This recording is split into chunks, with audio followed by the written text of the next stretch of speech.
Hello दोस्तों, कैसे हो आप लोग। स्वागत है आपका मेरे चैनल देहाती सिस्टर में।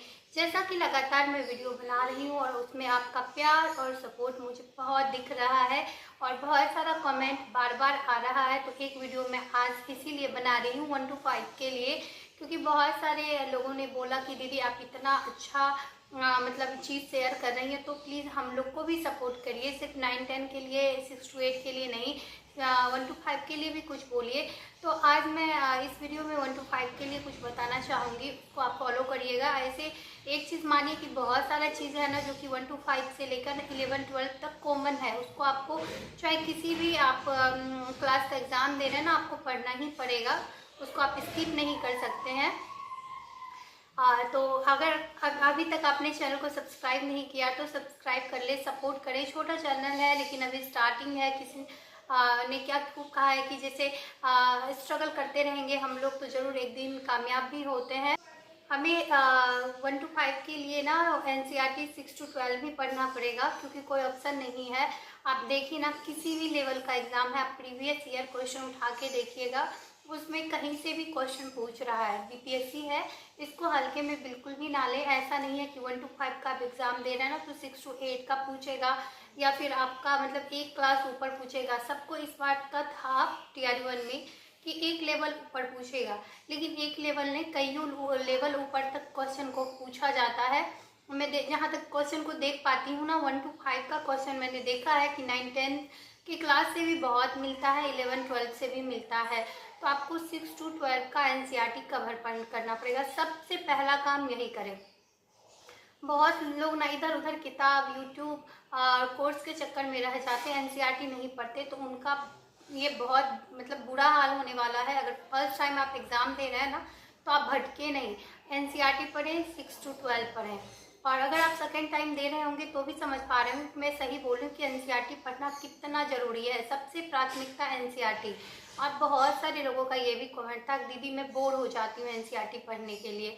मतलब जैसे ही पढ़ने बैठती हूँ ना तो मुझे अच्छा नहीं लगता, मैं लाइन बाय लाइन पढ़ती हूँ तो मुझे समझ में आता है ये चीज़, क्योंकि एक बार पढ़ाई छूट जाने के बाद ना फिर से स्टार्ट करना बहुत मुश्किल होता है। और किताबों को पढ़ना थोड़ा डिफ़िकल्ट हो जाता है, और उसमें क्या इम्पोर्टेंट है नहीं है तो वो निकाल पाना वो भी एक समस्या हो जाता है। तो उसके लिए आप किसी का गाइडेंस लें। उसके लिए मैं कोर्स में, ऐसा नहीं है कि मैं किसी का कोर्स का यहाँ पे प्रचार कर रही हूँ। मेरा चैनल भी उतना बड़ा नहीं है कि कोई मुझे बोले कि मैं उनका कोर्स का प्रचार करूँ। और मैंने जैसे कोर्स लिया था ऑफिसर एकेडमी का तो अच्छा लगा मुझे। उनके तो बायोलॉजी के सर्वे मैंने TRE1 में ही लिया था उनका कोर्स। तो मुझे बहुत अच्छा लगा था TRE1। ऐसे मेरा BEd है, मैंने एग्ज़ाम दिया था TRE1 का 1 to 5 का, और आप देख भी पाएंगे कि मेरे पास प्रैक्टिस सेट भी है 1 to 5 का, लेकिन हूँ मैं BEd। तो मैंने तभी उनका प्रॉपर तैयारी किया था। जैसे बायोलॉजी के सर भी अच्छे थे, केमिस्ट्री भी अच्छा पढ़ाते थे, फिर अंकेश सर थे, तभी तो अमित सर पढ़ाते थे, या ज्योग्राफी, तो हर सर अच्छे थे। अब किसी ने ये भी कमेंट किया, एक ही कमेंट ऐसे आया है अभी तक कि आप गलत बोल रही हैं, ऑफिसर एकेडमी के अच्छे टीचर नहीं है। अब देखिए, इतने लोग पॉजिटिव कमेंट कर रहे हैं, एक निगेटिव कर रहा है, तो उस पर आप लोग बिल्कुल ध्यान नहीं दीजिएगा। क्योंकि आप बताएं ना, अगर 50 लोग मेरा वीडियो देखते हैं तो क्या 50 के 50 पढ़ने वाले हैं? तो बिल्कुल भी नहीं। मेरा तो छोड़े, मैं तो अभी अपना जर्नी मतलब स्ट्रगल अपना शेयर कर रही हूँ, ऐसा नहीं मैं पढ़ा रही हूँ। लेकिन जब मैं दानिश सर के क्लास में जाती हूँ ना, वो भी बहुत अच्छा पढ़ाते हैं। मैं उनका भी कोर्स नहीं ली हूँ, लेकिन उनका क्योंकि उनके और सर मुझे समझ नहीं आता है, लेकिन हाँ दानिश सर का मुझे बहुत अच्छा लगता है। तो मैं उनका रेगुलर क्लास जो यूट्यूब पे आता है मैं देखती हूँ। तो वो बोलते हैं कि बहुत सारे लोग ऐसे होते हैं, अब उनको कोई बोलता है कमेंट में आपको पढ़ाना नहीं आता, तो मैं तो अभी सच में नहीं आता है मुझे पढ़ाना, और मैं सीख रही हूँ। एक बात सोचे ना, अब अगर मेरा ज्वाइनिंग इस बार हो गया तो मैं तो पढ़ाऊँगी ना। तो ऐसा नहीं है कि हम लोग पढ़ा नहीं सकते, या आप भी मेरा वीडियो देख रहे हैं ना, तो ऐसा नहीं है आप में नॉलेज की कमी है, बस प्रैक्टिस की कमी है, वही हमको इसमें पूरा करना है।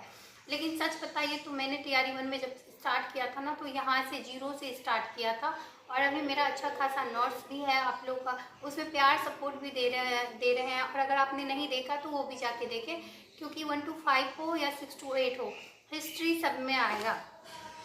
तो सबसे प्राथमिकता तो हिस्ट्री को दें। उसके बाद मैथ आपको पढ़ना ही पड़ेगा, क्योंकि मैथ से भी बहुत सारा क्वेश्चन होता है। रीजनिंग आप स्किप नहीं कर सकते, क्योंकि रीजनिंग 9-10 में नहीं आता, लेकिन 1-5 में रीजनिंग अच्छा खासा आता है। तो आप रीजनिंग का प्रैक्टिस करें। तो बहुत सारे लोग ये बोलते हैं मैं बुक कौन सा लूँ, तो बुक मैं रुक्मिणी और किरण और टेक्स्ट बुक 3 चीज़ का मैंने यूज़ किया है, मुझे बहुत अच्छा लगता है। तो उनका आप प्रैक्टिस सेट ले लें, मैथ का भी रीजनिंग का भी, और आराम से प्रैक्टिस करें मैथ रीजनिंग का। और फर्स्ट टाइम है तो कोर्स ले लें, क्योंकि गाइडेंस की बहुत ज़रूरत होती है। जैसा कि मैंने बोला एनसीईआरटी आपको पढ़ने में मुश्किल होती है, तो मैं जहाँ तक पढ़ी हूँ ये 6 to 12 का एनसीईआरटी ऑफिसर एकेडमी वाले ना अपने कोर्स में कंप्लीट करवाते हैं।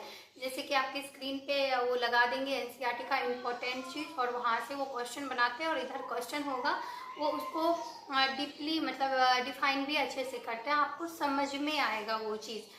तो आप उनका कोर्स ले सकते हैं। अगर आपको उनका नहीं अच्छा लगता तो आप दानिश सर का ले सकते हैं, और उनका भी नहीं अच्छा लगता टीचिंग वाला, बहुत सारे यूट्यूब पे ऐसे हैं टीचर जो अच्छा पढ़ाते हैं। मुझे जिससे समझ आया मैंने उनका लिया। तो आप भी एक किसी के गाइडेंस में चले जाएं।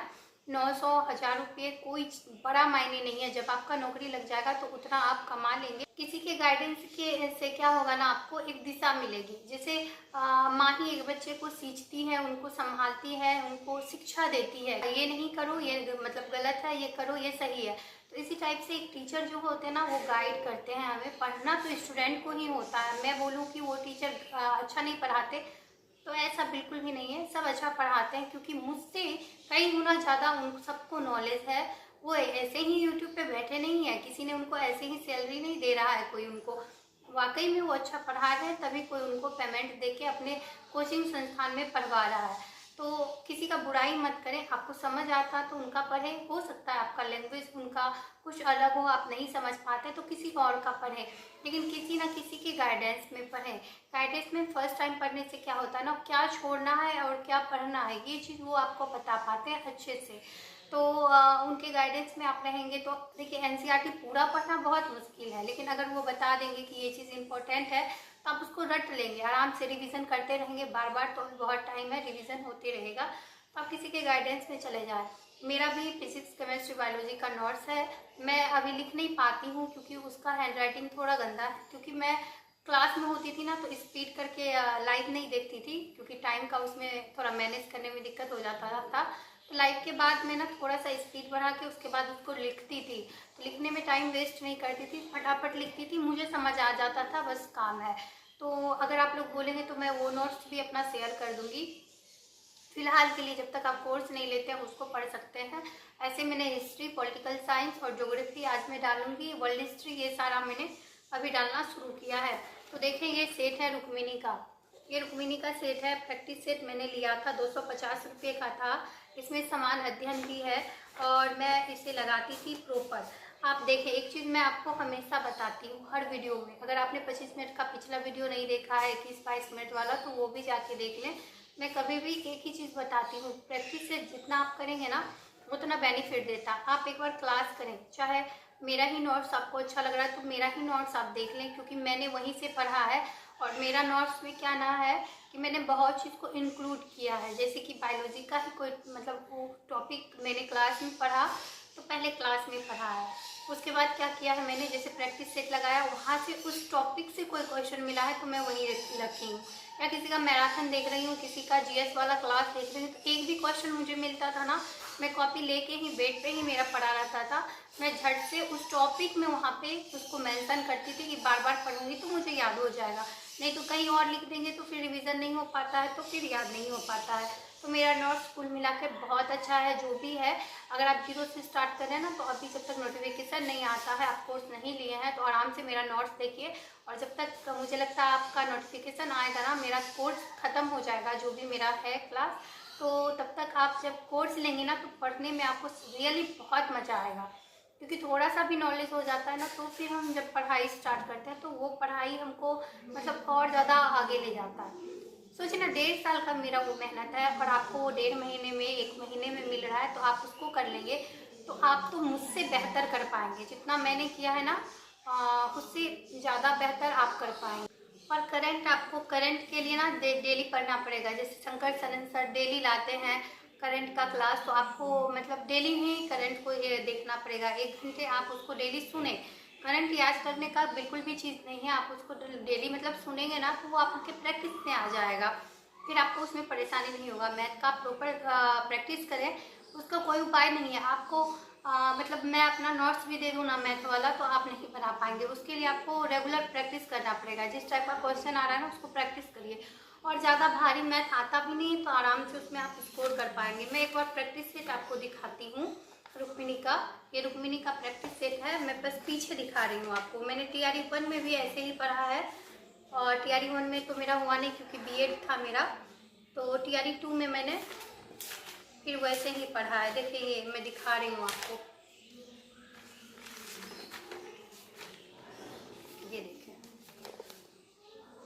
शायद आपको देख रहा होगा, शायद मे भी, पता नहीं, मुझे समझ नहीं आ रहा आपको दिख रहा है कि नहीं। मैं ना अंडरलाइन करके पढ़ती थी। अगर आपको नहीं दिख रहा है ना तो मैं पिछला वीडियो में डाली हूँ, आप जाके देखिएगा। मैं हर क्लास में अंडरलाइन, जो भी मुझे दिखता था ना मैं अंडरलाइन करके ही पढ़ती थी। बिना अंडरलाइन के मैं पढ़ाई बिल्कुल भी नहीं करती थी, क्योंकि बुक तो ख़राब होगा ठीक है, अब मैं इसका क्या करूँगी बुक का, ये तो ऐसे ही पढ़ा रहता है।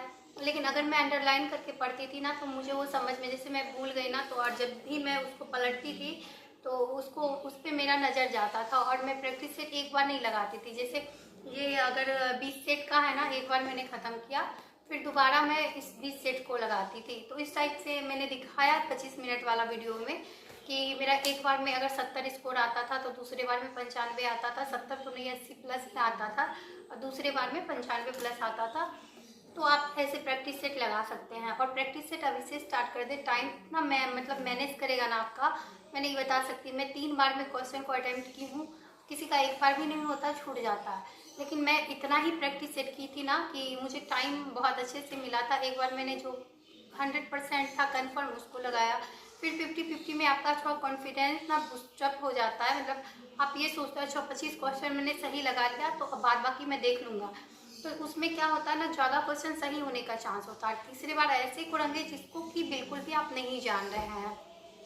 ये तरीका होता है एग्ज़ाम में फिलअप करने का, और जो आंसर ज़्यादा जा रहा है उसको आप ज़्यादा लास्ट टाइम में फिलअप कर लें। और मैं ये बोलती हूँ आप ज़रूर पढ़ें सामान्य ज्ञान। सामान्य ज्ञान इसलिए मैं बोलती हूँ ना, इसमें बहुत सारा क्वेश्चन एज ए चीज़ मतलब उठा के पूछ लिया गया है। TRE 1 में भी देखेंगे, TRE 2 में भी, TRE 3 में भी। अगर आपको भरोसा ना हो तो आप टॉपिक उठाइए, इससे मिलाइए, कहीं ना एक क्वेश्चन आपको 1-2 क्वेश्चन मिलेगा, तो 1-2 क्वेश्चन से ट्राई बेकर पे इंसान रुक जाता है। तो एक क्वेश्चन अगर मुझे पता है कि इस टॉपिक से, इस चैप्टर से इतना पढ़ना है, उसमें आ सकता है, तो मैं क्यों ना पढूं। तो इसको आप प्रॉपर पढ़ लें, अच्छे से पढ़ लें। मैंने बहुत अच्छे से इसको पढ़ा था और मेरा इससे क्वेश्चन इस बार बहुत अच्छा मतलब मिला है, इसीलिए मैं बोलती हूँ। तो इसे भी आप जरूर पढ़ें। सार संग्रह है वन लाइनर NCERT का। जब NCERT आपका खत्म हो जाना, एक बार पढ़ने में कोई नुकसान नहीं है।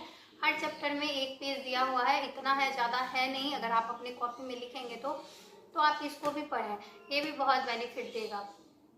1-2 बुक और भी मैं अगला वीडियो में बता दूंगी आपको, जो कि मेरी फ्रेंड ने लिया था, उससे भी बहुत सारा क्वेश्चन मिला है, तो आप उसे भी पढ़ सकते हैं। और ज़्यादा से ज़्यादा प्रैक्टिस करें और क्लास आप जरूर लें, फर्स्ट टाइम है तो। आज का वीडियो मैं यहीं पे ख़त्म करूँगी। अगर आपको नोट्स मेरा चाहिए तो ज़रूर कमेंट बॉक्स में बोलिएगा, मैं लिख के जरूर बायोलॉजी का, फिजिक्स का, केमिस्ट्री का अभी मैं शेयर नहीं कर रही हूँ क्योंकि कोई कमेंट नहीं आया उस टाइप से। अगर आएगा तो मैं उसे भी शेयर जरूर करूँगी। अगर आप एस्टेट दे रहे हैं तो उसके लिए भी जल्दी वीडियोस आएगा कुछ, क्योंकि मैं एस्टेट के लिए भी कुछ करूँगी और सीटेट के लिए भी, क्योंकि सीटेट मेरा बहुत अच्छा मार्क्स है, दोनों पेपर क्वालिफाई है, क्योंकि तभी तो BEd वाले भर ही सकते थे 1 to 5 में, तो उसमें मेरा और अच्छा मार्क्स आया है। तो मैं अपना नोट्स वो भी जरूर शेयर करूंगी, पर धीरे धीरे, पहले मैं BPSC का कर लूँ फिर उसके लिए भी सोचूंगी। तो आई होप आपको ये छोटा सा प्रयास बहुत अच्छा लगा होगा। अगर फिर भी कोई डाउट रह जाता है तो आप मुझे कमेंट बॉक्स में पूछ सकते हैं कि आप क्या करें ना करें, तो मैं ज़रूर आपको हेल्प कर दूंगी, क्योंकि मैंने भी पढ़ा है 1 to 5 का, तो मुझे पता है क्वेश्चन कहाँ से आता है। बायोलॉजी भी आता है, फिजिक्स, केमिस्ट्री, हर चीज़ आपको पढ़ना पड़ेगा। इसमें तो कोई सब्जेक्ट आप छोड़ ही नहीं सकते, तो आपको हर चीज़ पढ़ना ही पड़ेगा। आप हर सब्जेक्ट को पढ़ें और प्रॉपर पढ़ें। NCERT को प्राथमिकता दें और उसके बाद कोई बुक पढ़ें, चाहे ये बुक हो या कोई भी बुक हो, चाहे लुसेंट हो।